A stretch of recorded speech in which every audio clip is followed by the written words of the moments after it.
Another twist in a weeks-long legal battle. Breaking now, a federal court sides with President Donald Trump to deploy National Guard troops here to Portland. It's 5 o'clock. I'm Jeff Giannolo. And I'm Elizabeth Din. That decision from the Ninth Circuit Court of Appeals coming down just hours ago, and there is a lot to this. So first, let's bring in our Queen 6 political director, Ken Boddy, here with more on that decision. Also, what could happen next? Well, the three appeals court judges voted 2-1 to overturn the temporary restraining order from District Judge Karen Immergut.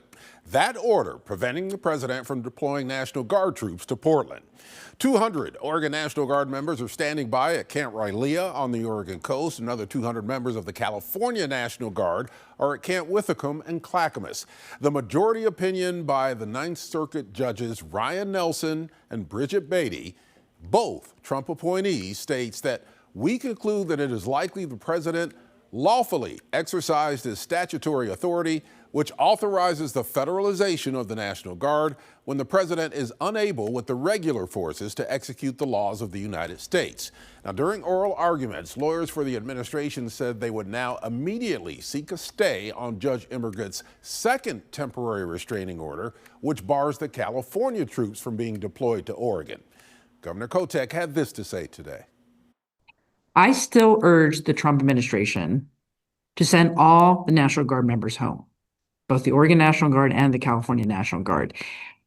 I continue to believe, and we have both a local federal judge as well as a dissenting member of the Ninth Circuit saying that the situation does not warrant those deployments. Meanwhile, Oregon Attorney General Dan Rayfield said if today's ruling is allowed to stand, it would give the president unilateral power to put Oregon soldiers on our streets with almost no justification. We are on a dangerous path in America. Rayfield is joining with the lone dissenting Ninth Circuit Court Judge Susan Graber, a Clinton appointee, urging the full Ninth Circuit to act quickly to vacate today's decision, which was made essentially by just two judges. Judge Graber called the assertion by the federal government that Portland is a war zone, quote, absurd. Well, we haven't heard about any plans for immediate deployments, and the governor says that no troops can be deployed unless the second temporary restraining order is lifted.